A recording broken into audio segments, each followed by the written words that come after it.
Morning, folks. We're going to wait a couple of minutes before we kick off the webinar so we can properly welcome everyone. But thank you for joining us. So give us another minute and we'll get going.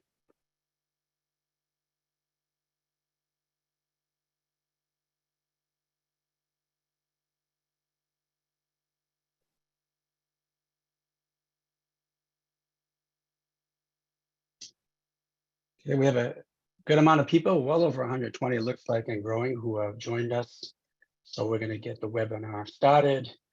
This Emerging Trend Series. Hello, and again, welcome to our Emerging Trend Series on decarbonizing building heating. My name is Joe Curtatone. I am the president of the Northeast Clean Energy Council. And today we are diving into one of the most important areas we must decarbonize in order to avert the worst impacts of climate change. Building heating accounts for more than 19% of our total greenhouse gas emissions here in the Northeast, and it's second only to transportation.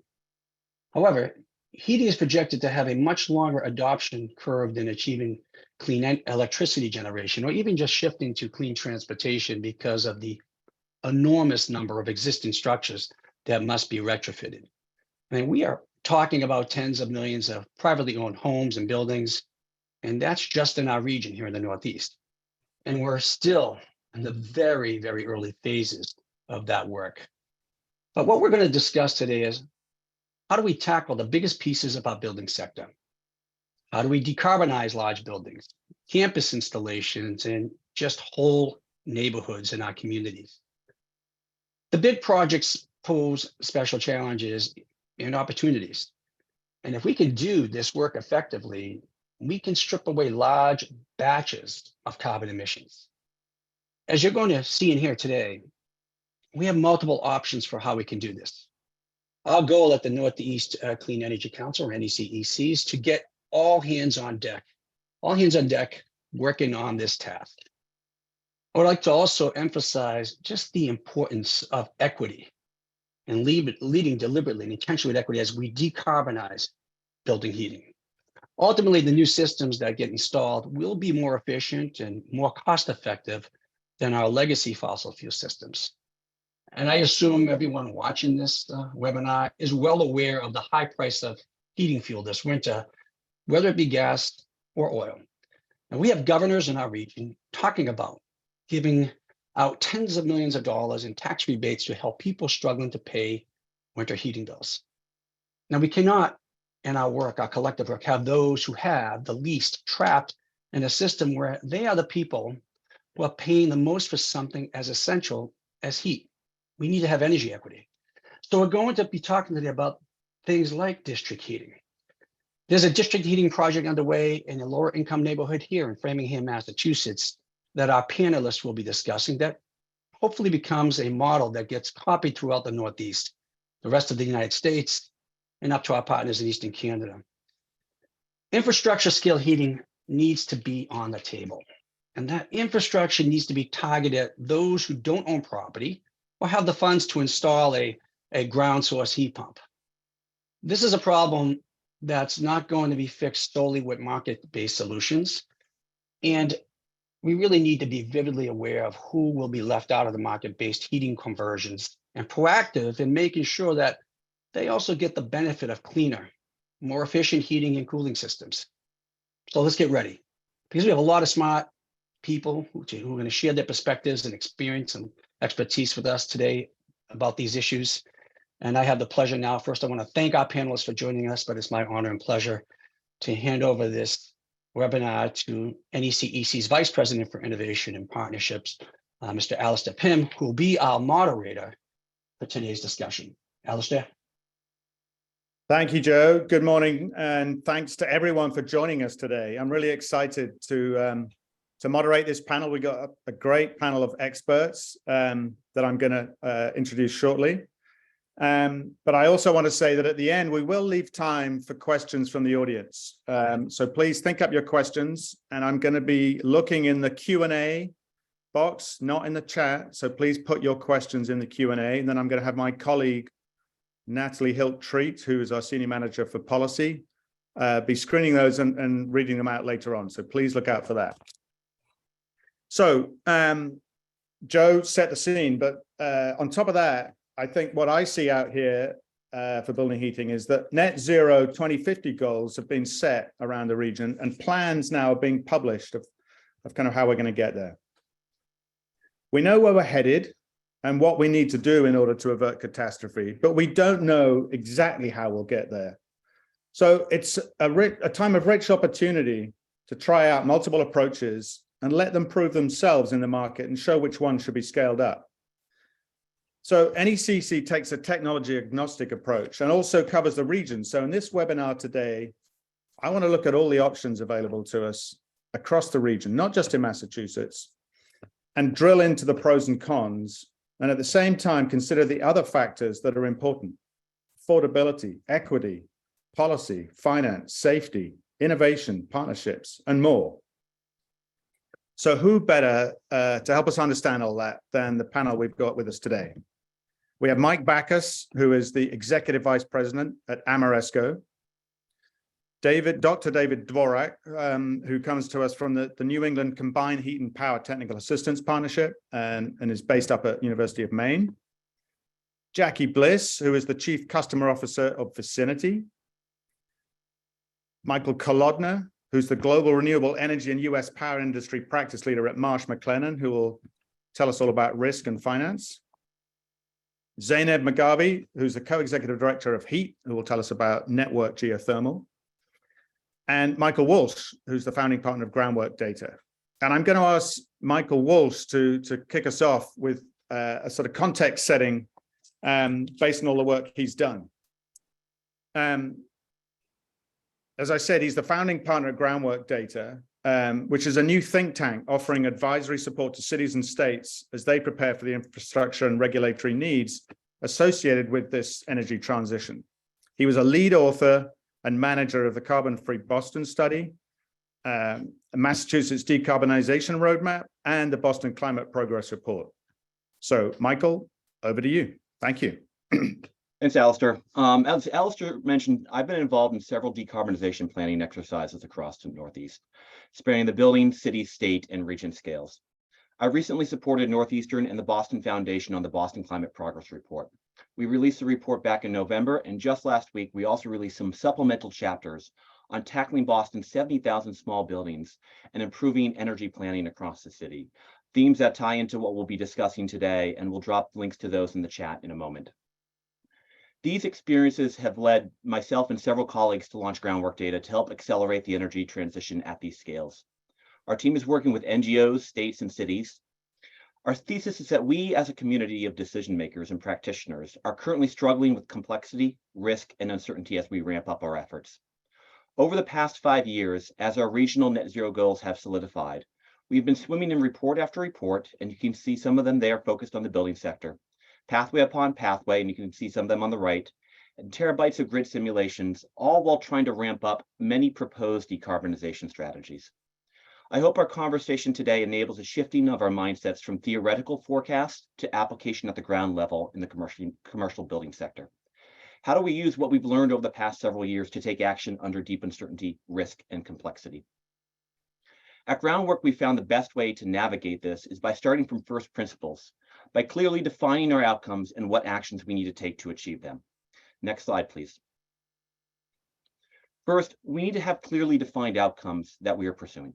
Outcomes that enable us to meet our climate targets, adapt to a changing climate, and solve many of the injustices that we are increasingly recognizing as a society. We see these outcomes over and over in institutional goals to legislation. Cost, reliability, and safety have been the cornerstones of regulatory policy for a century. Emissions and equity are now codified in most of the region's overarching climate regulations, but we still don't know how to go about that and get this stuff done. Because we're optimists and have roots in Boston, we're calling these outcomes cheers. And that's why they're in the order that they're in. Cost, convenience, health, employment, equity, emissions, reliability, resilience, and safety. 9 things that we need to achieve over the course of the next couple decades as we make progress on our climate goals. One of our biggest challenges, and one that is important to acknowledge, is that the cost of heating buildings are likely to increase in every pathway forward, including ones in which we don't decarbonize. We should seek out strategies that best limit cost increases, However, acknowledging this challenge liberates us to think more holistically about and freely about solutions. The cost of heating a home might be going up. So let's double our efforts to lower the cost of housing by building more. Despite these potential costs, the opportunity we have in front of us is if that we do this right, we can increase the value of our buildings and how they support our lives and livelihoods. People thrive in healthy, reliable, resilient, and safe buildings. Opportunities abound for job creation in this transition. Ensuring that we prioritize historically burdened and marginalized communities in realizing this value is reparation for our historical neglect of the building stock. So, what actions do we need to pursue to achieve these outcomes? Next slide, please.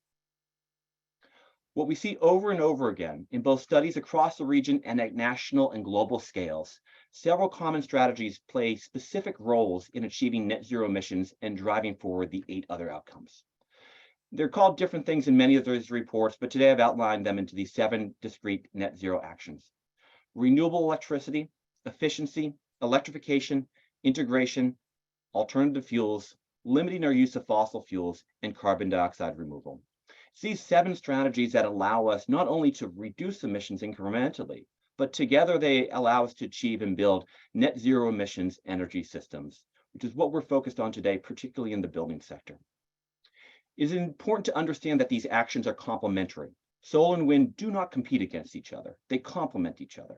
Our ability to deploy them rapidly necessitates firm electricity generation, for which gas thermal right now is the only feasible and low-cost option.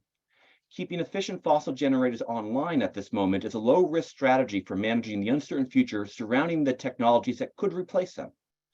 We need to focus less on how these actions incrementally reduce emissions and focus more on how they enable energy systems that eliminate emissions.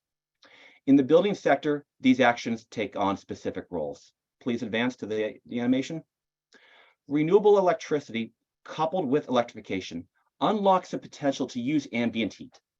Building and equipment efficiency, along with integrating thermal needs of individual buildings, allow us to maximize and cost-effectively use that ambient heat. So what is ambient heat? Ambient heat is a renewable energy in the air, water, and earth around us that is captured and put to use by heat pumps. Ambient heat allows us to save fuel by investing in our buildings. It is a combination of these strategies that keep costs low and deliver many of the social benefits that I just outlined on the previous slide. Because of these benefits, we need to have grand ambitions about ambient heat.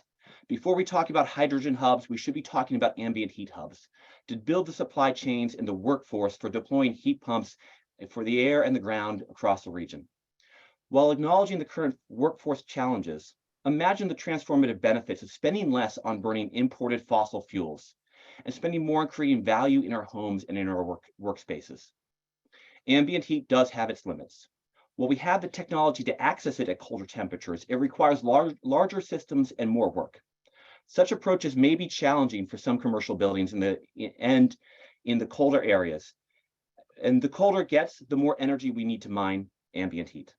It also may not yield the temperatures needed for certain applications. Because of these limits, strategically using alternative fuels, smartly downsizing fuel systems, and advancing carbon dioxide removal are necessary strategies for mitigating risk, but our potential utilization of them as strategies is very limited. It is important to emphasize that all of these strategies are complementary, rather than competing actions. However, they may apply at different scales, at different times, and in different locations differently. Our success in decarbonizing the building stock depends on how smartly we integrate these strategies. I'm really excited the New England Clean Energy Council brought together a group of experts in integrating net zero energy actions in the commercial building sector. I think the discussion we're going to have will hopefully be stimulating for all the attendees. And thank you again, Alistair and Joe, for inviting me to frame this discussion, and I'll turn it back to you. Thank you, Michael. That was a really good sort of framing, as you put it, and it really helps us understand the landscape that we are in and aiming towards. So appreciate that. So I want to go around now with the rest of the panelists and ask them all to introduce themselves, their organization, and the main technology solution or solutions that they're using to provide low or zero carbon building heating. So I'm going to start with Mike Backus, if you could now take the stage. Thanks, Alistair, and thanks for the opportunity to participate today. Ameresco is a leading clean tech integrator and renewable energy developer of green electricity projects and green thermal projects. We've developed a number of sustainable efforts to decarbonize the thermal side of the equation. The first and foremost is energy efficiency. We believe that doing energy efficiency is, if you would, the cleanest form of renewable energy. After you've reduced your demand requirements on the thermal side, the other things that we've done for society is quite a fair bit of geothermal. For example, we have a project here locally in Boston at Roxbury Community College where we actually drilled geothermal wells and then high topped a parking lot and put solar canopies over the top to create essentially renewable energy park for the college. And then the other big piece for us is renewable natural gas. If you think about society creates this waste product, whether we like it or not. And it can come from our garbage, our wastewater treatment plants, or our ag efforts.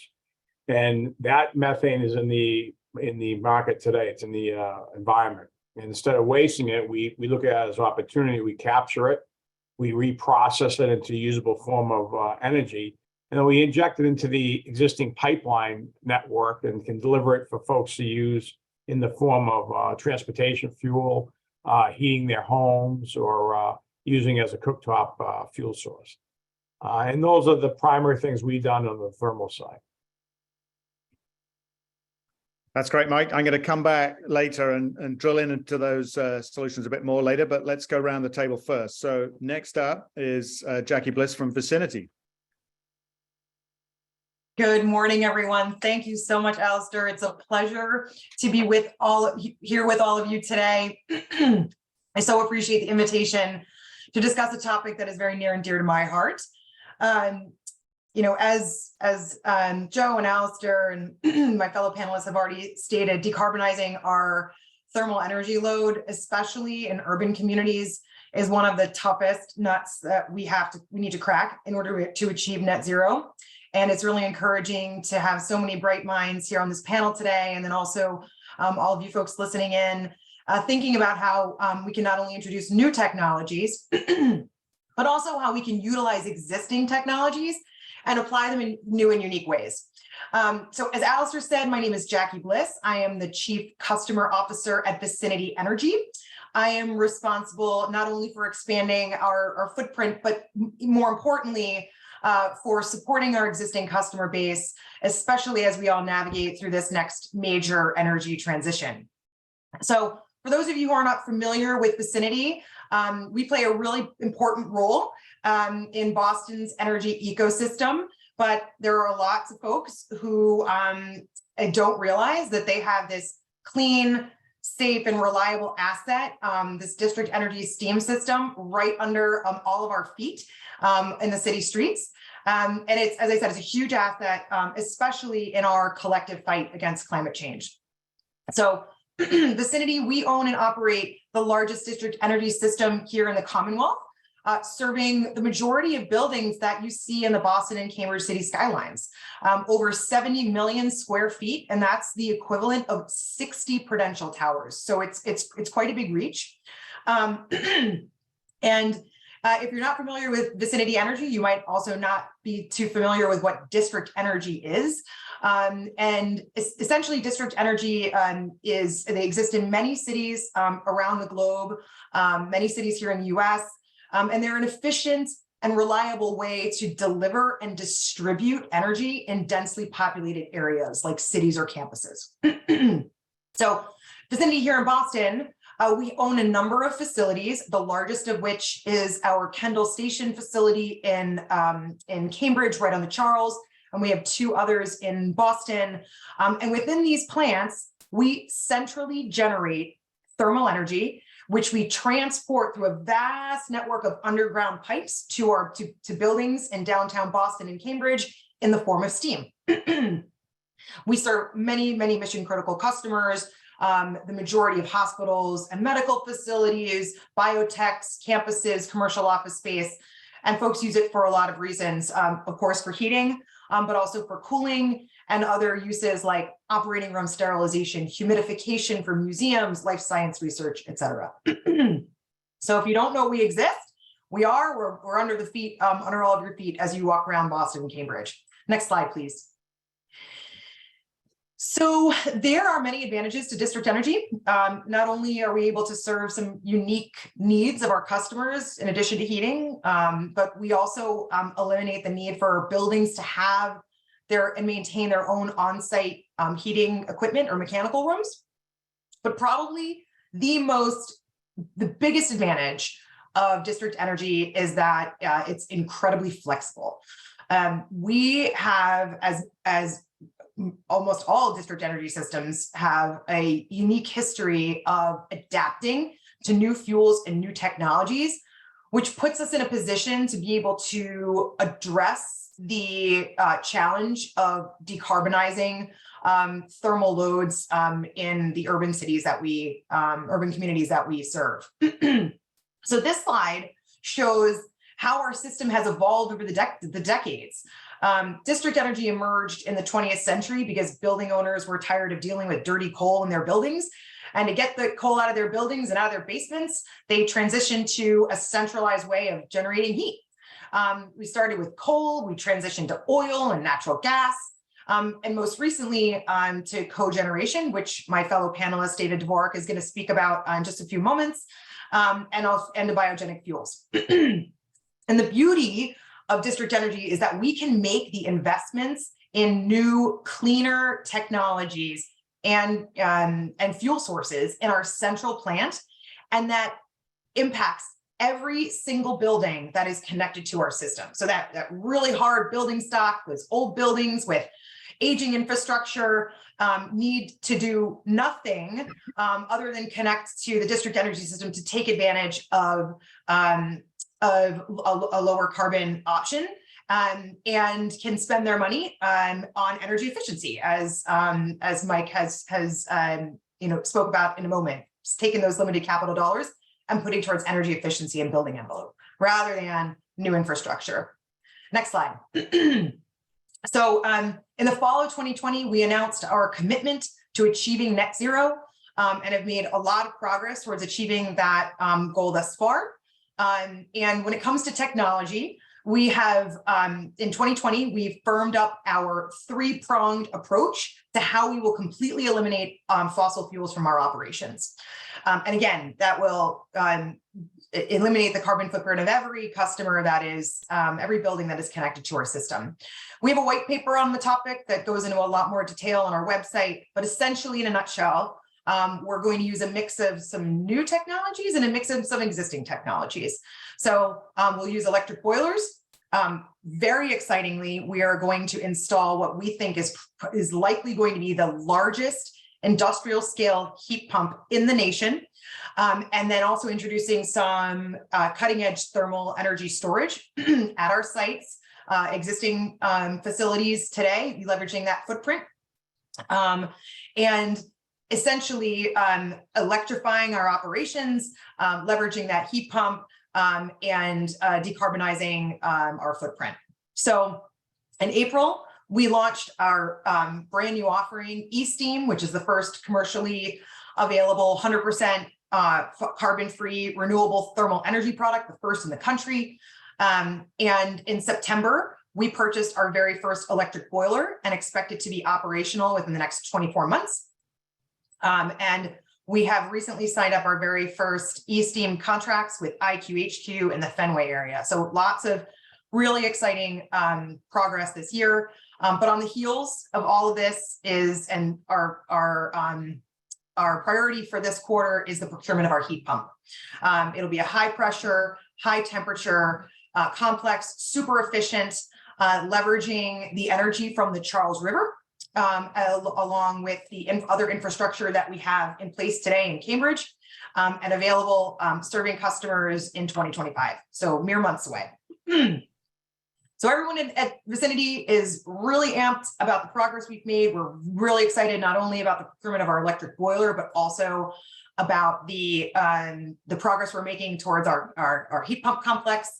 and also in allowing our customers and buildings within the city to really outsource a lot of their decarbonization to the district energy system, so that they can focus on making investments in their businesses or in their buildings to make them even more efficient. With that, I'm happy to pass it back to Alistair and my fellow panelists. Thank you. It's great. Thank you, Jackie. Really interesting.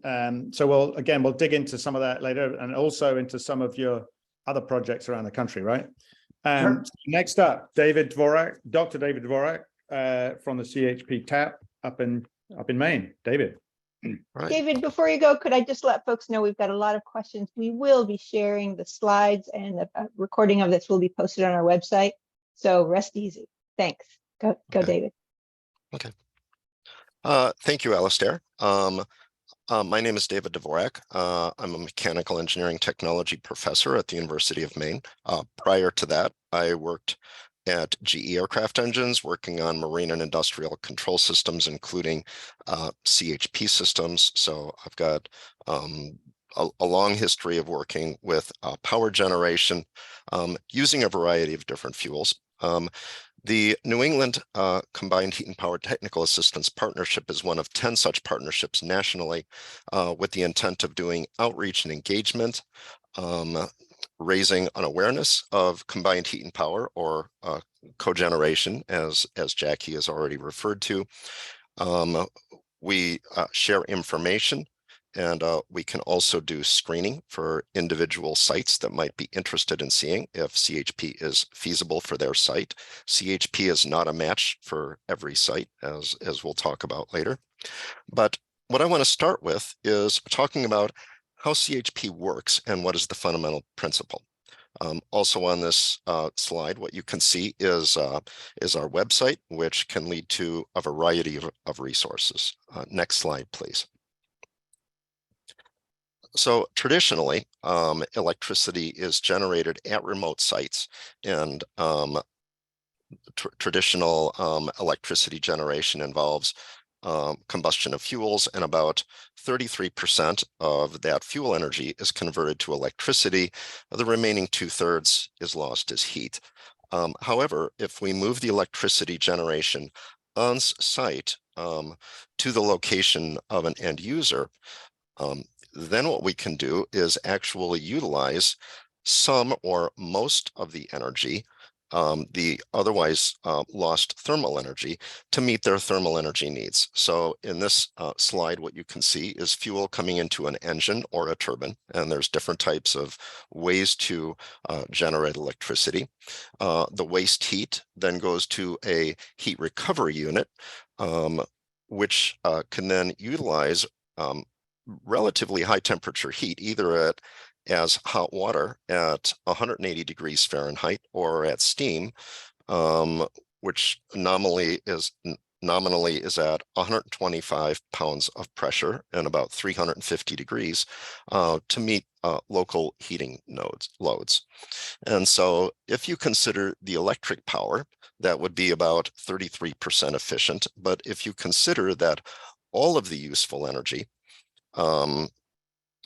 divided by the input fuel energy, you get up over 70% efficiency. So the most efficient way to use a fuel, if you're going to use fuels, is in a combined heat and power system. So combined heat and power, because of its high temperature thermal output, can be used to help decarbonize high temperature applications. And this includes, as has previously mentioned by Jackie, older buildings that have steam heat. Combined heat and power can provide steam, high temperature industries, to name a few. And but the primary advantages of CHP are in high efficiency. There are also, even using fossil natural gas, there are CO2 reductions relative to the marginal emissions of our current electricity grid. CHP can utilize renewable fuels, such as renewable natural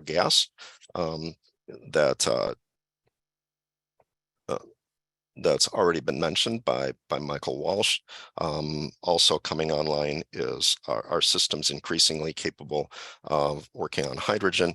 And up in New England, an interesting aspect of our region is that there's a significant area up here which currently doesn't have natural gas service, but CHP is alive and well, running off of locally generated landfill gas, digester gas at dairies or wastewater treatment plants, and also locally sourced forest residual biomass. So that's in a nutshell what we'll be discussing for the remainder of our session here this morning. Thank you. David, thank you. That's a great tutorial on CHP and some of the new advances there. So great. We'll dig into those in a second. Next up, I'd like to ask Mike Kolodner from Marsh. Hi, thanks, Alistair. Yeah, and I'm Mike Kolodner, and I'm from Marsh McLennan, and you know, guessing we're probably a company that folks haven't heard too much about. A little bit of background on us: we're a leading global professional services firm in areas of risk, strategy, and people. We've got about 85,000 colleagues advising clients in 130 different countries.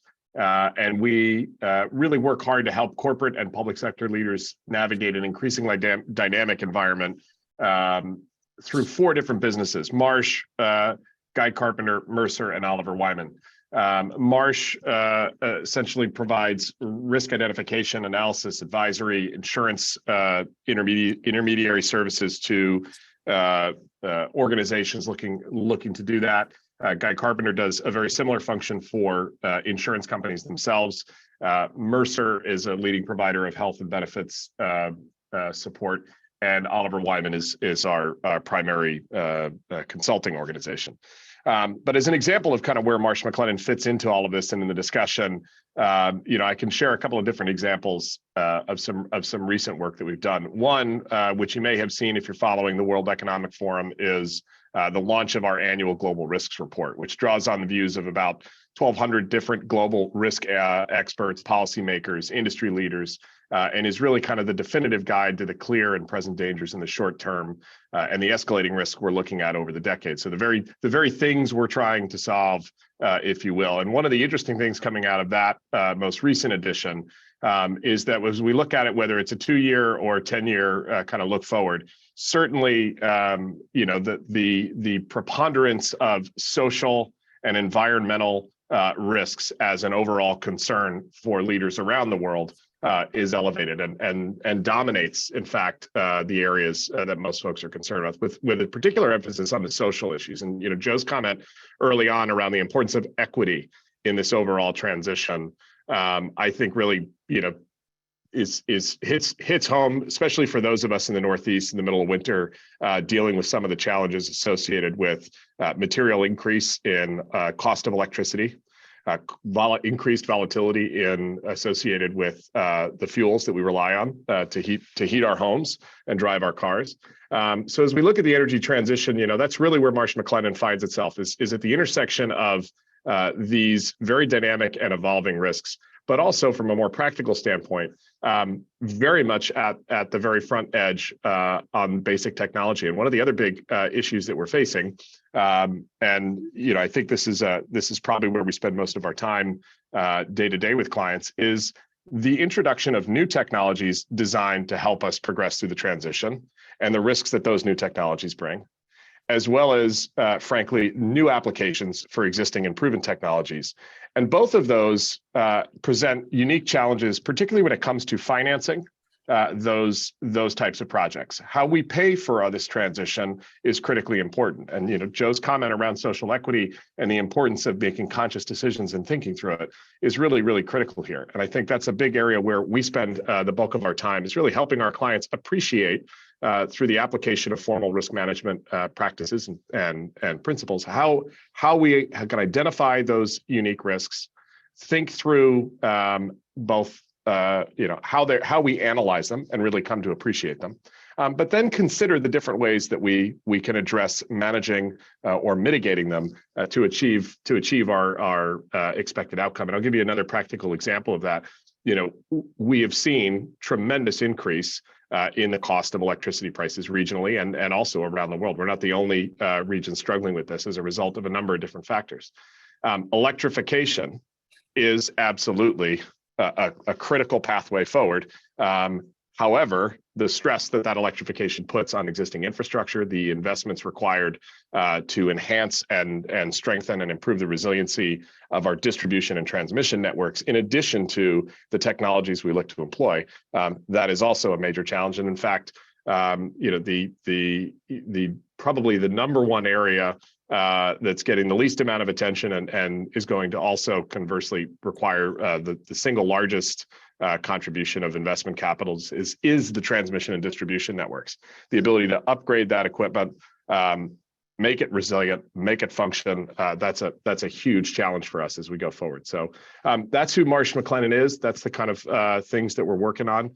Some other areas in terms of very applicable products. Yes, the insurance market functions as an aggregator of information around risk. It's one of the benefits of insurance and the utilization of insurance. It enables efficient financing, so it allows us to take risk that we might not otherwise be able to take. And the centralization and the sharing of that information enables us to incorporate lessons learned, bring developments to scale, and ultimately achieve a more resilient society. So those are just a couple of opening comments for us. Really excited to be here and grateful to be part of this panel. Thank you. Thank you, Mike Kay. Great explanation of where Marsh McLennan fits in here. Last on the list, and not least, Zeyneb Magavi from HEET, who will talk to us about maybe not a new technology, but a new way of applying a technology. So Zeyneb, over to you for geothermal. Absolutely. Thank you. I'm delighted to be here. I'm glad this conversation is happening. So HEET is a nonprofit climate solutions incubator. And I just want to start by saying we actually are attempting to drive change for the public good and take no funds from any industry, gas, geothermal, what have you. So before I begin, a lot of people don't yet know what networked geothermal is, and this technology lives with both an enormous set of benefits and a challenge around language. So I'm going to briefly describe. There's a photo here that isn't the exact location, but is Framingham, where we currently are installing Massachusetts' first gas utility installed network geothermal electrification. And so I'm going to ask you to click to the next slide so I can tackle our language challenge. So the word geothermal really refers to a whole family of technologies that all have to do with the ground and thermal energy, but are not the same. And over on the left, you have what you might think of when you think of, say, Iceland, where you have you're drilling down to hot lava or steam and driving a power plant, which of course could lead you to combined heat and power, but that's not what we're talking about. And that can only happen in certain locations and is fairly high risk and high cost. Then the next one over is what's happening up at Cornell right now, and it's a district energy system. And you're drilling down far enough, again, higher cost, but to get hot water. Again, only happens in certain locations. And you're distributing that hot water in a kind of classic district energy system. We're not talking about that. And then we have building geo, which those other geos think is, like pinpricks. It's just the same as a water well drill, 6 inches, what the geo world calls shallow, 100 to 600 or 700 feet down. And it's even the same drill as a water well drill. And it makes perfect sense for individual buildings as a source of heating and cooling or thermal energy from the bedrock in the ground, especially where an individual water well makes sense too. But we don't have individual water wells. We have a networked water system with central management maintenance, and we get a lot of efficiency, a lot of resilience, and a lot of equity out of doing that. And to the same end, networking ground source heat pumps or individual geo into what we're talking about today. And if you click, we'll just set the others aside in your mind. and focus in on this networked geo. If you click to the next thing, we should get I guess, there we go. Yes. So that's what we're talking about today. And the way HEET has proposed it as of 2017 is to do it with an ambient temperature loop or pipe in the ground, in the rights of way in the street, with service loops delivering basically water in a temperature range to your building, where a heat pump, but not just any heat pump, the most efficient, most long-lasting type of heat pump, because there's also a family of heat pumps. You've got air source heat pump, ground source heat pump, water source heat pump, and this kind of heat pump, an extended range water source heat pump, lasts many decades past an air source heat pump, is more efficient and has minimal refrigerant leaks. And so this supply brings temperature to the building. It could be one or many heat pumps that can provide heating, cooling, or both at the same time to the building occupants. The supply is managed in temperature by these boreholes in the rights of way or other public space. And the boreholes are basically acting as both a source, a sink, and a thermal battery that carries temperature across seasons. To jump forward, this technology, we're not proposing that this goes everywhere, but that it is a necessary component of a tactical thermal transition that involves, where appropriate, all of the technologies discussed, and the benefits that it brings, the places you would put it, are, let's see, pretty overlapping with our gas distribution network.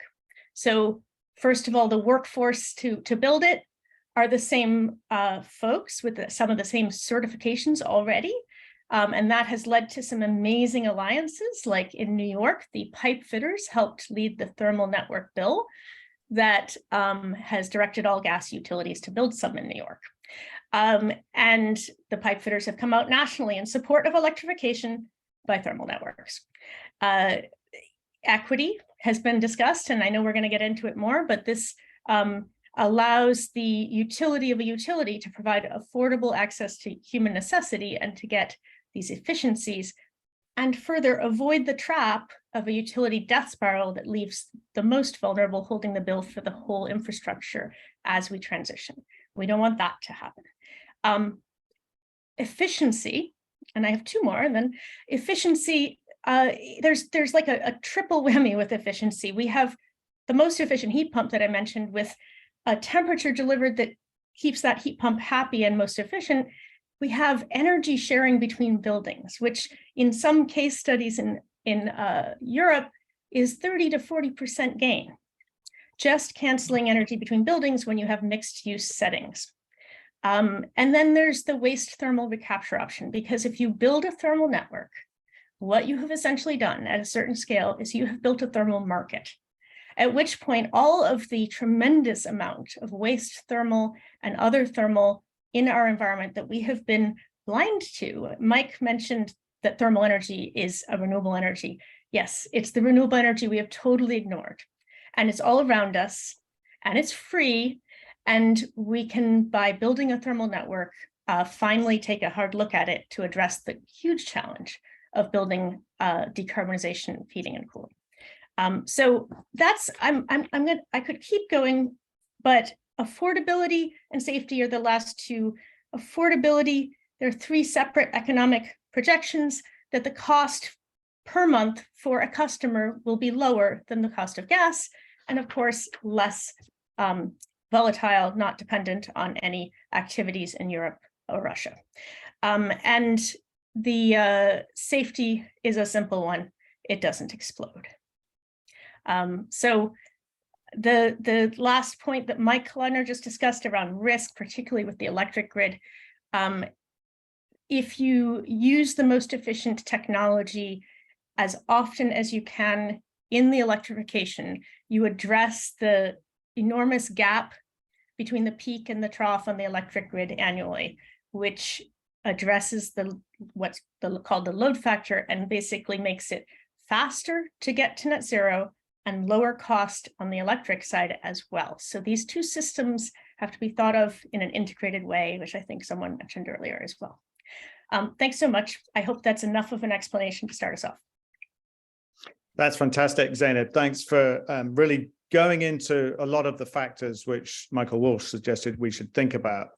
I want to drill into all of these technologies, but I want to start with you and understand a bit more about the journey you took to get to this conclusion and what else you looked at. I mean, one of the things you talked about was saying this is one of several solutions which we should include, right? And to use it where appropriate. So, you know, there's other heat pumps which have been recommended in the plans.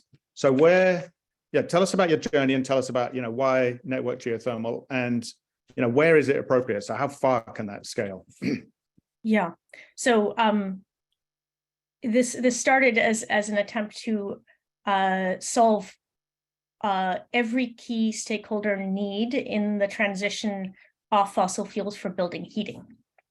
And we tried to be inclusive in that and talk to environmental justice, workforce, utilities, all of the people affected, which is pretty close to everyone. And we found that we needed a resilient, affordable, safe, efficient, equitable, workforce inclusive and profitable for the utility model for everyone to be yes and willing to go forward. And so we started looking at district energy systems in Europe. They're moving towards this 5th generation. We then were looking at obviously heat pumps because that's crazy efficiency. You know, for those of you who haven't had you even if you use electricity perfectly with an electric resistance heater, it's 100% efficiency. That sounds like the highest you can go, but a heat pump does the magic of capturing renewable thermal energy. And so you can go 200, 300, 400, 500% efficiency. And so we were looking at that too, that the fastest, most efficient way forward was to focus on the efficiency of the technology. And so that's how we ended up putting together this distributed yet centralized technology proposal. We pitched it to the then 3 gas utilities in Massachusetts, iterated back and forth, and ended up hiring Bureau Happold Engineering to do a Massachusetts statewide feasibility study, both technical and economic. And in response to the results, the first gas utility request for a demonstration project was filed within months of that report, Eversource, and their project is now the one moving forward in Framingham, and it's actually got 3 test boreholes in the ground and is out for bid for the next round of drilling. Eversource, National Grid followed suit and has 4 approved by the department projects moving forward, and then New York really leaped themselves ahead with that bill I mentioned, supported by workforce and environmentalists together in concert. And they have this month, every gas utility is filing demonstration projects and moving forward in their utility commission. And so it's now spreading across the country. There's money and projects in Colorado, in Utah, in Portland, Oregon, and Minnesota, and DC, and New York, and Rhode Island. It's pretty exciting and moving very quickly. And yeah, I hope that's enough of an answer. That's really good. So I think that sets the scene nicely. So, you know, I think we'll be watching this closely, but it's clearly one of the most effective solutions, but it can't be used everywhere, right? So that's the other part. Absolutely not. It doesn't make sense everywhere, but it can be deployed almost anywhere. It just won't make economic sense everywhere. And the overlap of space that makes the most sense is a pretty close overlap to our gas distribution utilities. And yet there are places, for example, the high heat needs of steam sterilization that will need something like what Vicinity is tackling. So again, all working together as appropriate. So that makes sense to me, where, you know, you've got high density, you can group buildings together, same kind of thing as the steam network that Jackie talked about. And they seem to be using similar principles, right? Use some kind of heat pump. But in rural areas, right, with dispersed buildings, Is that where renewable natural gas makes sense? And I'm going to ask anyone to answer this, so please chip in. You know, where does it make sense to use RNG and other thermal type solutions? Do we need it, Zeynep? I believe we do need renewable natural gas. And I think that on-site use for combustion-dependent industries is where we need it. It's a limited supply and it's higher cost. We never move a whole network of customers like a gas utility towards a higher cost, more limited supply commodity. And yet there are admittedly industries, think glass smelter, that are combustion dependent, and it does make sense. So please feel free to chip in, but Mike, I want to ask you, you said at the beginning, you know, you're developing a lot of renewable natural gas, but let us understand it, right? You're burning a gas, it still has emissions, right? But why is it better than what we're doing now? Well, let's talk about it. Let's hit the cost just to touch a follow-up to the comment there. You know, a couple things. If you think about, I've been in the industry now for like 35 years, and I remember solar at the beginning and battery storage, the costs were exorbitant. And the only way to get it deployed, we had to get subsidies from the government. But once visibility was created by the industry that this thing had traction, and a lot more investment capital came in that helped me improve technology and drove costs down, where now solar really doesn't need those subsidies as much and can compete on brown power. So I think we need to get away from the cost of the baseline of fossil fuel, because fossil fuel is no longer part of the future. That's the goal, is to remove it. And what we should be looking at, I think, when we look at costs is, if we're trying to get to net zero, what's the cost per ton reduced basis per technology? Compare technologies on that. So, you know, you think about electrification. Electrification is $500 to $800 per ton reduced, right? Whereas renewable natural gas is more like $200 to $300 per ton reduced, because repurposing existing infrastructure. And that's where I think a lot of our customers are starting to look at it. They say, well, we got 1 million tons of carbon on our balance sheet. We got to get to zero. Show me all the technologies and tell me what my dollar per ton reduced basis is. And that's how things will get compared in the future. Renewable natural gas, it's the methane is already in the environment. And whether we use it or not, it remains in the environment.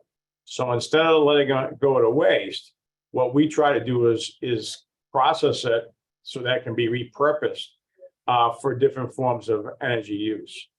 And I look at, you ask about the, you know, how clean it is. I saw one of the questions in the Q&A session, and what they mentioned, they said, well, you know, why would we do that when we can electrify? If you look at CARB, who ultimately publishes the CI values for the different technologies, what CARB will show you is that electric vehicles, which we're very much engaged in electrification and EV. So I don't want to come across as that we're negative of that, because I think everything's a piece of the net zero puzzle. But if you look at EVs, because the current electric grid, they have a CI score of about 75, right? Grams CO2 per megajoule.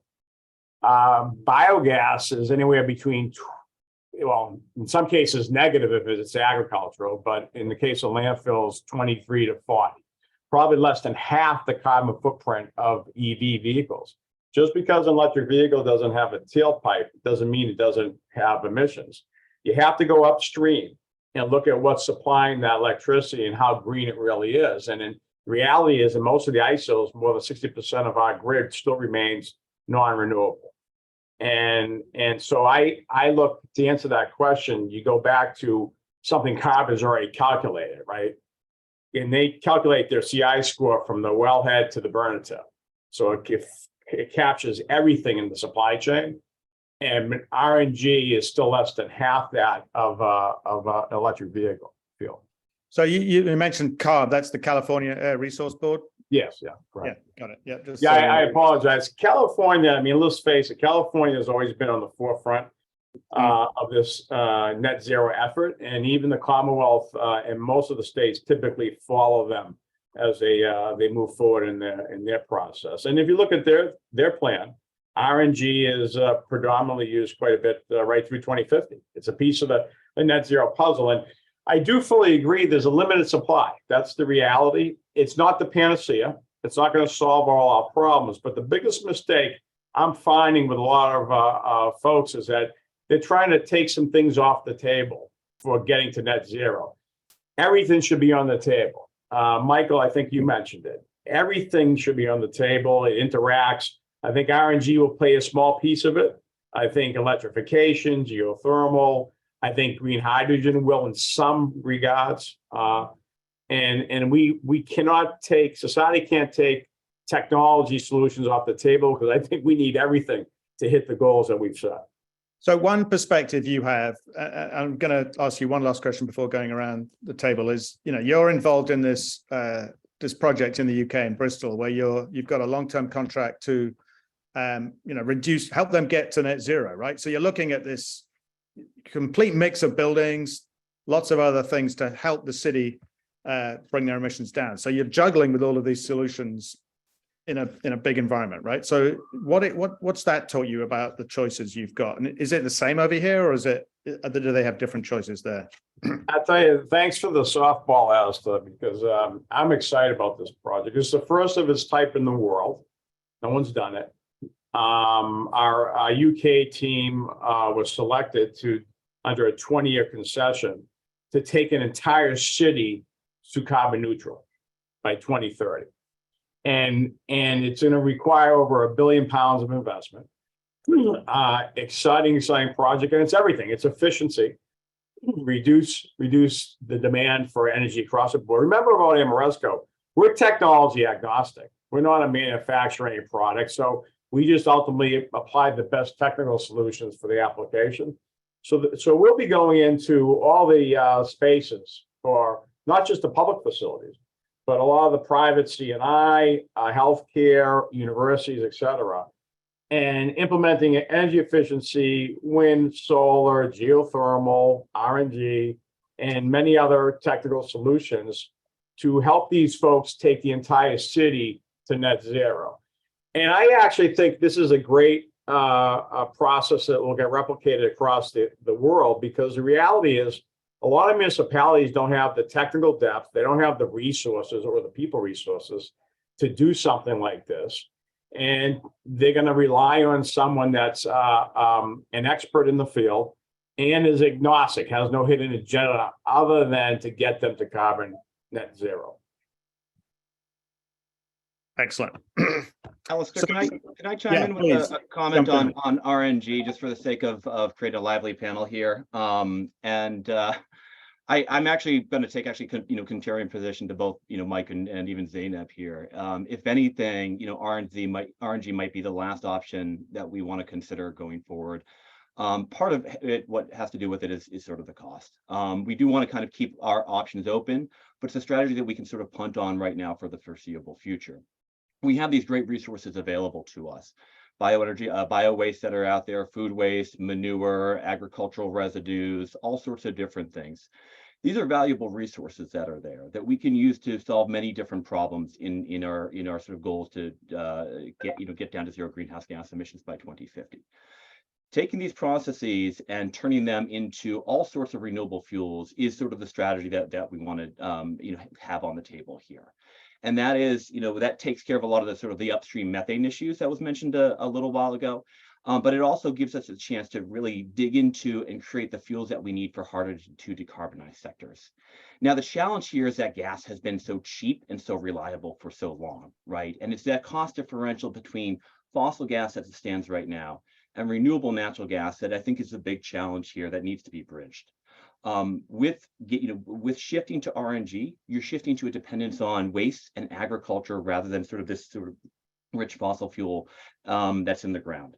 That changes its reliability profile. On the cost side, what's happening here is you're actually now taking biomass, and instead of taking gas right out of the ground and cleaning it up and delivering it to Henry Hub for $3 a MMBTU, for example, you have to then refine that biomass to pipeline grade. And that's where you get the large $300, $200 to $300 per ton of carbon abated cost that comes with RNG. Now, the cost of decarbonizing renewable fuel or liquid fuels, aviation fuels, that's a hard to decarbonize sector that's there. That cost is more around $100 to $150 per ton of carbon abated. And what that tells us is, given the sort of limited resources that we have, the sort of new exciting technologies that are coming online right now in Europe and British Columbia, that's actually taking organic waste and converting it to these high value products. We should be prioritizing those, or creating strategies that prioritize those over the course of kind of creating a distraction in the heating sector. We do need renewable fuels all across the table here. We do have about 60 to 70 or so landfill gas and anaerobic digesters in the region. Only 3 of them right now produce RNG for pipeline injection. And they do that because it's a cost issue here. The technology may come down in price, but it's never going to come down in price to be competitive with fossil gas. In the same way that we're seeing that solar and wind are coming down to be competitive with sort of conventional electricity generation. And this creates a large sort of challenge to kind of use this technology in this sector. That cost creates incentives for people who use it to potentially electrify down the line. And it keeps kind of this mentality of, let's keep the gas system locked in, when our objective should be to be right-sizing the gas system, to be addressing leaks, to trying to get more efficient versions of heating, to be retrofitting our buildings for health, comfort, and resiliency going forward. So it's a big challenge that we have in front of us, but it is I think, stuff that we can be smart about in our usage of our resources. Mike, a couple of questions for you real quick. First of all, everything you talk about, the organic waste streams and the bio-waste streams, that is actually going to create RNG. Are you proposing to continue to pull natural gas out because it's cheaper than renewable natural gas? Because solar, people have the same aspect about solar, that it would never get to compete with brown power, and here we are today. And as far as the Northeast, the reason why we don't have a lot of RNG projects is because there aren't many big landfills around the wastewater treatment plants. Because we ship all our waste down to Pennsylvania in the South, that's where it goes. And so that's where all the projects are. It's not because it's capital intensive in the Northeast. There's just not a lot of opportunity. And if you go to the places where there is opportunity, that's where you'll see those projects. A lot of the things you said, that's what I'm trying to see. Are you suggesting that we keep fossil fuel? Because that's what I think you heard, because it's cheaper than RNG, because that doesn't make a lot of sense to me. I mean, the goal is to get rid of fossil fuel use. It's actually one of the things that we did show in the Massachusetts decarbonization roadmap, was when you have when you have emissions emissions allowances, we have a gross emissions limit in Massachusetts of 85%. When you still have the ability to sort of allocate emissions to different sectors, you should do it based upon a cost, per carbon, abated approach. And the challenge here is that what happens is let's put landfills aside, those are limited resources. But let's talk about the cost per ton reduced. You said electrification. Electrification is twice the cost on a ton reduced basis than renewable natural gas. There's a whole range of costs for electrification. There's a lot of beneficial electrification that's out there. Now, the challenge is that you take that same sort of biomass, whether it's food waste, whether it's manure, whether it's agricultural residues, and there are processes that are being developed right now that will, again, benefit from cost reduction, that will basically be able to take that biomass, turn it into an oil, and you can take that oil and inject it into the ground for a cheaper price than generating renewable natural gas from that biomass. And that I don't know where I'm not sure where you're getting your data from. I'd love for you and I to have a sidebar on it, because you're throwing things out So there. let's take that opportunity and say you'll have a sidebar, because I think so, yeah. So, but Sounds let's talk. I want to ask David. He mentioned he's got a couple of examples up in northern New England of where we are using biomass in CHP. So, David, let us know a bit more about that. Yeah, well, we've got a number of different types of facilities. One, for instance, is University of New Hampshire at Durham, which is actually doing, they're running a district heating system. It's basically a 8.5 megawatt gas turbine engine that they're running off of landfill gas from about 12.7 miles away. So this is an Ecoline project. It's been an award-winning project. So that's one working off of landfill gas. In Massachusetts, we've got the Greater Lawrence Sanitary District, which is supporting Massachusetts' 2014 Mass DEP initiative to divert all organic waste from landfills and incinerators. And so the GLSD is accepting waste from 6 communities, and they are currently running 3.2 megawatts of combined heat and power on their digester gas, and then the heat off of that CHP system is actually supplying the thermal needs of the biodigester. We've got some dairies. We've got Vanguard Renewable project in Salisbury, Vermont, which is a dairy farm, and with 2 large anaerobic digesters, 900 cows at this farm. They've been able to reduce their greenhouse gas emissions by 95%.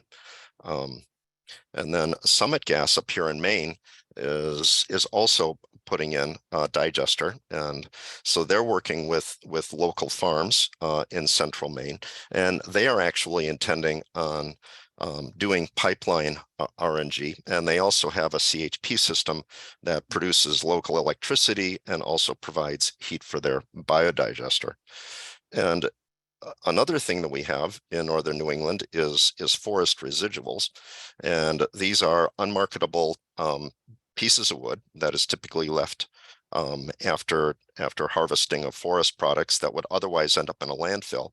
And these are harvested renewably, and a lot of lumber mills take these residuals, and a number of lumber mills also burn waste generated on site. One of these is Hancock Lumber, which generates high pressure steam, 216 PSI.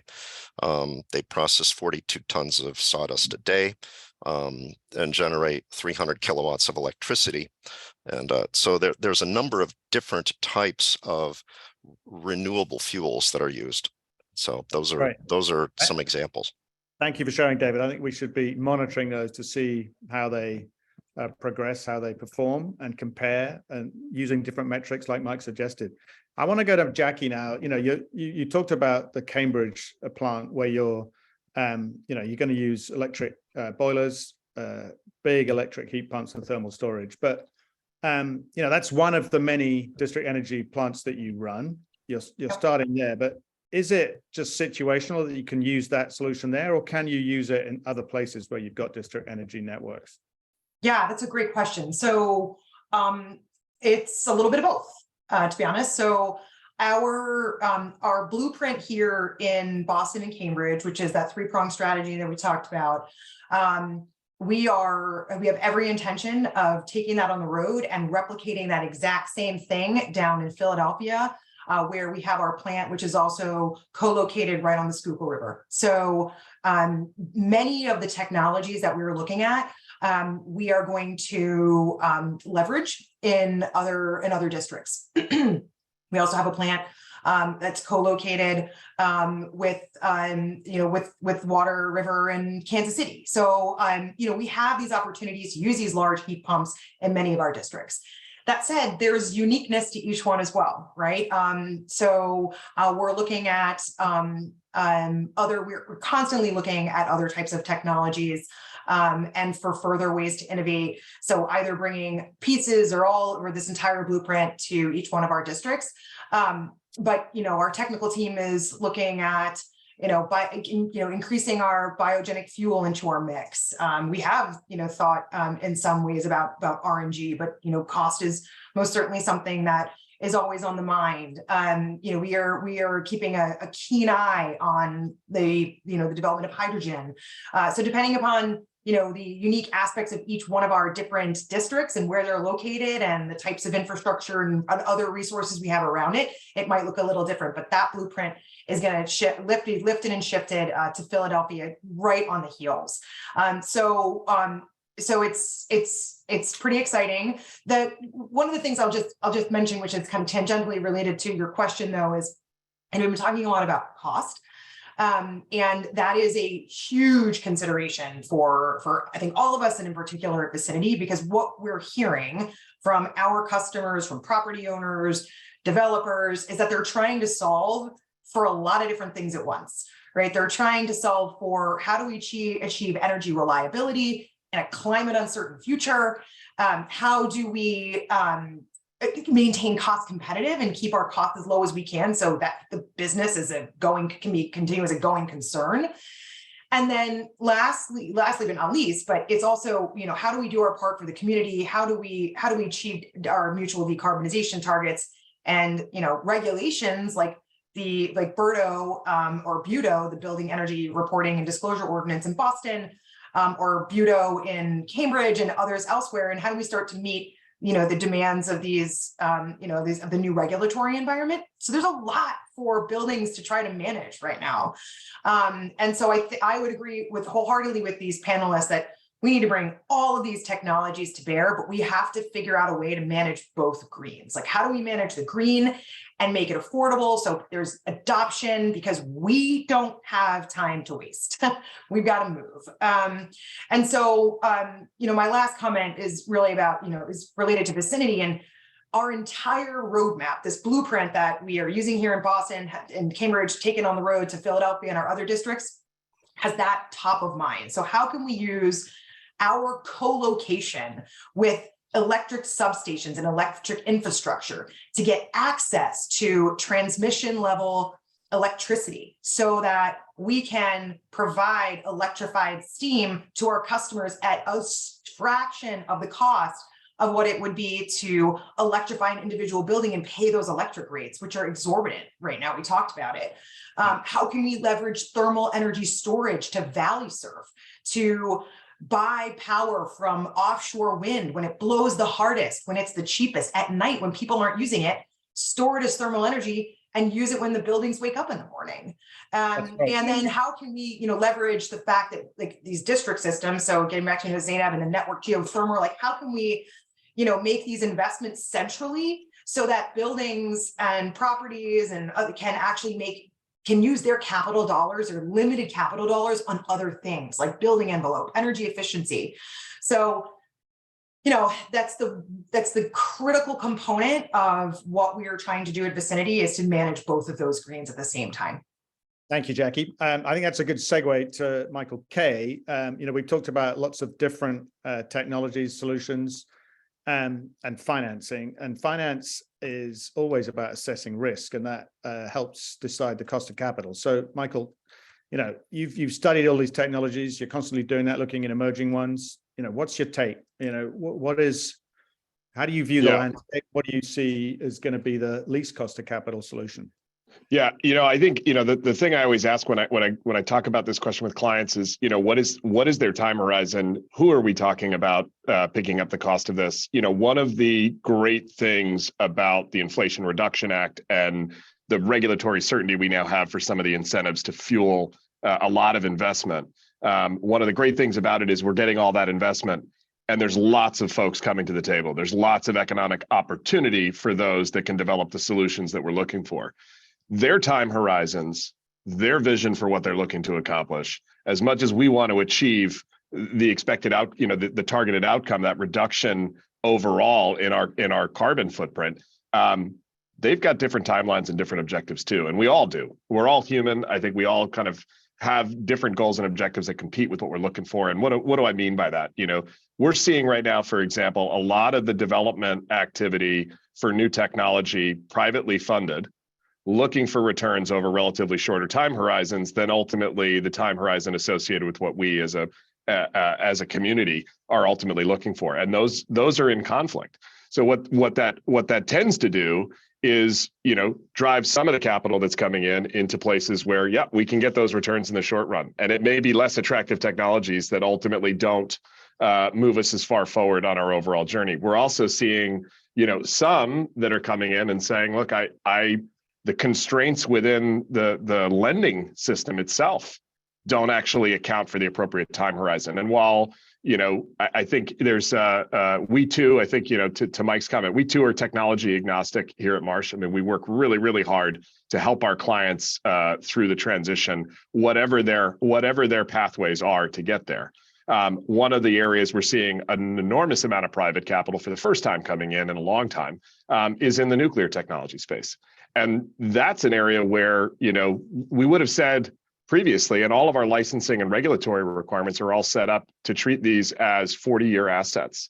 And yet we now got, large baseload generating very, no carbon, essentially, assets that are now proving to be 60, 80. Are they 100-year assets? Can they be repurposed for small modular reactors? I mean, there's an enormous change in the perception of cost. So technology that we look at as really expensive to finance really does depend on kind of a lot of different factors. And I think, that's where I think to summarize, I think in the end, I think we're generally, it seems, kind of in consensus as a panel and increasingly as a community, that keeping as many diverse options on the table as possible enable us to kind of move forward collectively, because the reality is the math is different depending on who the investors are and what different objectives and constraints we place on ourselves. And I think from a financing perspective, the more we can do to understand the risks over the life cycle of the individual asset or piece of infrastructure, not just what it's going to take to get the project to the closing table or to get to that first spot. If we can really take a holistic view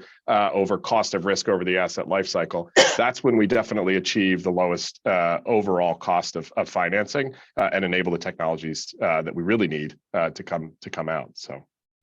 Thank you, Mike.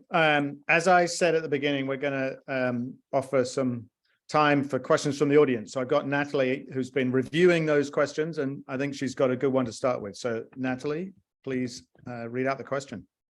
Hi, folks. First of all, I want to thank everybody for all of your great questions and commentary coming in. There's so much that we will not be able to get to it all today, but in deference to our state senator, Mark Pacheco, I wanted to read his question.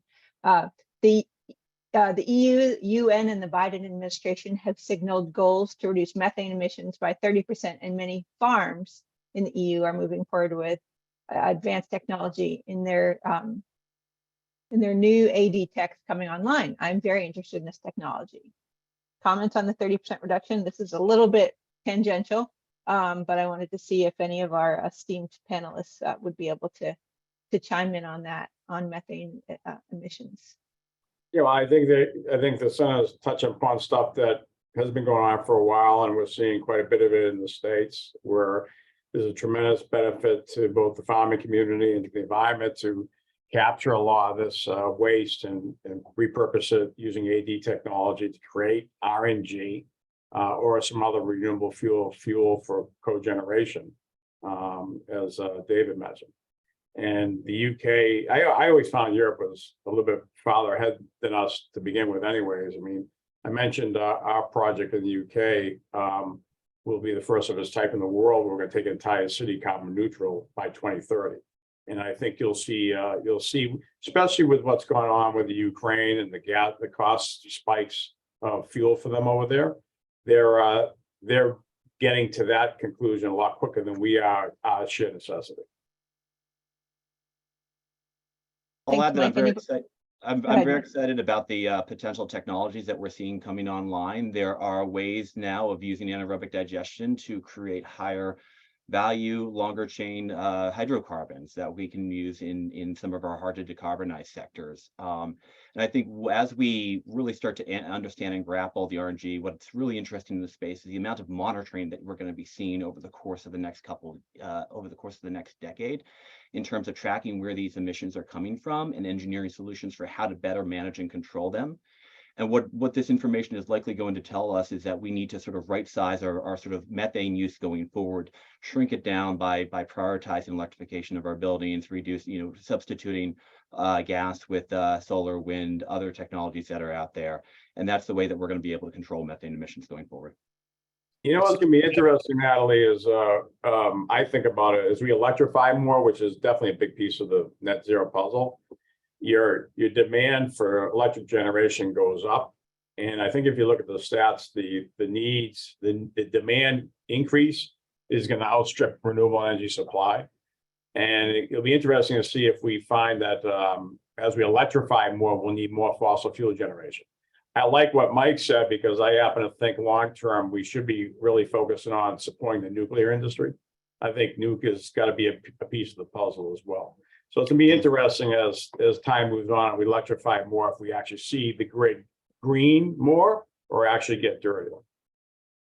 Zeynep, I see your hands up. Hopefully not the Yes, latter. absolutely. And the senator won't be surprised to hear me. Thank you for the question first, but won't be surprised to hear me say that with every methane technology, when we're aiming methane related technology, as we're aiming towards reductions, we really must change our methane emissions accounting and measurement.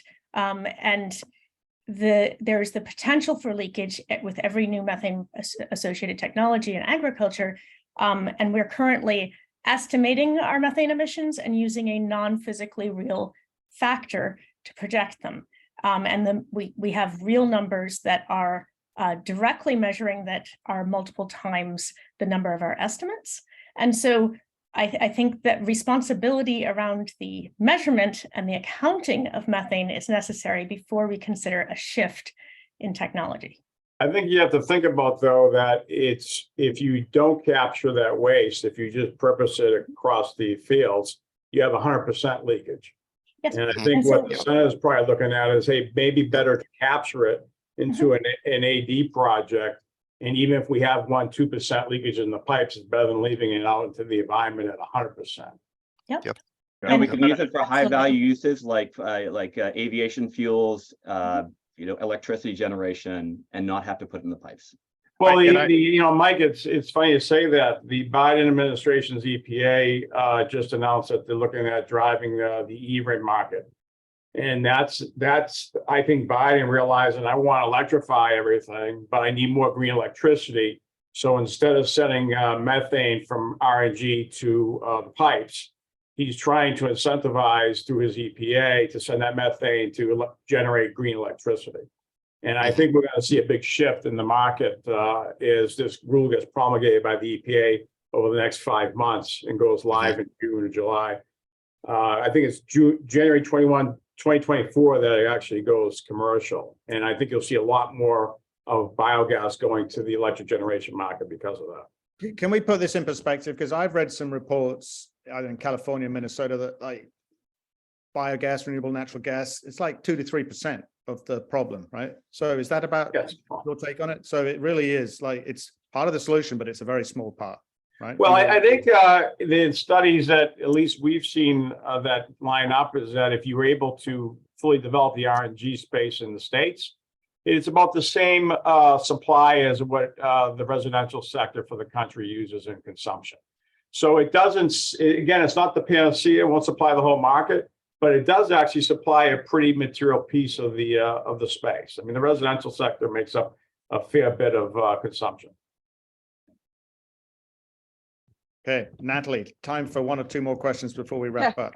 First of all, I want to again apologize for folks. There's just so many questions and so much dialogue to happen out there. So, we did have a couple questions about the ecological impacts of using the Charles River for, Jackie, this is for you, and the waste heat. If you could comment a little bit more on that and how you're monitoring ecological impacts, that'd be great. I'm glad that someone or folks asked that question. It's critically important.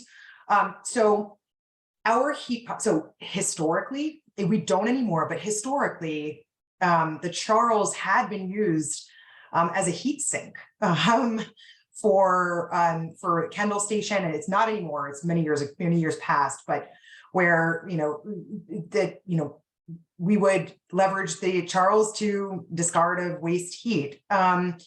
And that is not what is happening with this heat pump at all. So the heat pump, so our facility is set up to extract water from the Charles. It has done it for years to generate our steam, and we monitor all of our intake and our inflows.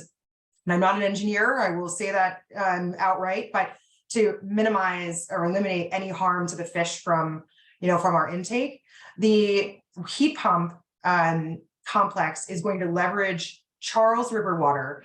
It's going to extract heat from the water at a coefficient of performance of over 3, so over 300%, as Zeynep was talking about before, super efficient unit. And it is going to return the water back to the Charles cooler, a couple of degrees cooler. So it is actually not heating up the rivers. We've had many conversations, a lot of environmental groups, the Charles Water Rivershed and others, about this to ensure that there are minimal or no, eliminate any environmental impacts to the Charles, but leveraging the water to extract some of that energy in the form of the heat and returning it to the river actually a handful of degrees cooler, which are temperatures that the fish are already used to. The environment there is already used to, if it's 3, 4, 5 degrees cooler. Hugely important, absolutely monitoring it, working with environmental groups and others to make sure that we completely mitigate any environmental impacts to the Charles. And Jackie, to your credit, you guys are regulated. You have your permits. You've been meeting your permits all along. So it's not like this. I mean, you guys are spot on. I would want to say one thing in line with this question, not about your project. Your project is a great project. Is, and I love geothermal, but if you have this huge rush to do geothermal across the country, you think about it, you're moving a lot of heat into now below ground. You're changing it's not like onesie twosie projects. You're talking about a mass amount of heat going into the ground.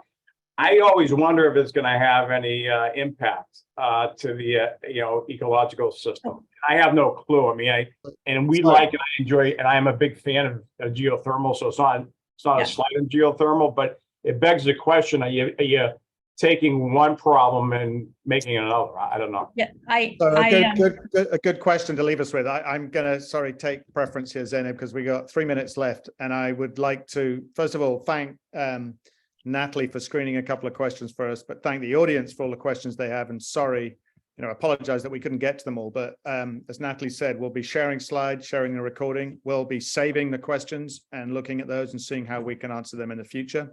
But please feel free to reach out to the panelists and ask them the questions directly.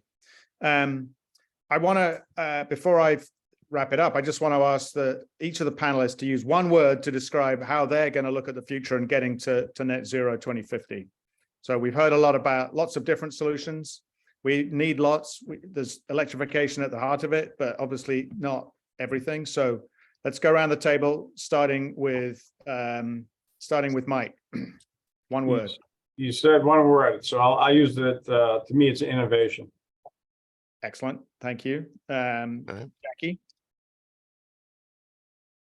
You're on mute. Sorry, inclusive. Mm-hmm. Yep. David? I would say system. System. Good approach. Yeah. Mike Kolodner next. I'm probably only allowed to use one word, which is risk. Very appropriate. David, did I ask you? System, you said system, yeah. So Zeynep? Ooh, hyphenated word? Okay. Data-based. Ooh, very good. Yeah, I like that. Lots of data. And Michael Walsh? One word, you're on mute. Michael Walsh? Think global. Think global. Excellent. Well, thanks again, panelists. Really appreciate the great discussion and how much you've taught us all today about the different options there and how much we've got to think about them all, how we should think about it with sort of balancing risk and all the different outcomes that you mentioned, Michael Walsh, at the beginning. So really helpful, and I hope the audience enjoyed it. We are going to put out a survey as we wrap up. So I'd encourage you to either click on the link now and do the survey so that we get your feedback, or look out for an email, which will include the recording and the slides, and do the survey then. But appreciate everyone joining today. And I would just like to ask Joe to say a few words at the end, because I know he's got some upcoming events he wants to share with us and other ideas. So Joe, over to you. Thank you. We're going to plug those events, but I just want to echo first, thank Alistair, Pim, Natalie, Pete Hilton, Brendan Molina, Michael Mann, the NECEC team, especially our panelists. Let's give them a round of applause. This conversation certainly amplified some important points. All solutions need to be on the table. The importance at the center of our lens, equity, leading with equity, diversity, inclusion, and justice. And, you know, the challenge before us is not complicated, it's complex. And if we're willing to put everything on the table and work collectively, we can simplify that complexity, meet our climate action goals, and forge a new economy. So thank you all for joining us today. We appreciate it. Hope you attend future events. Thanks, Alistair. Thank you, everyone. Thank Have a good you.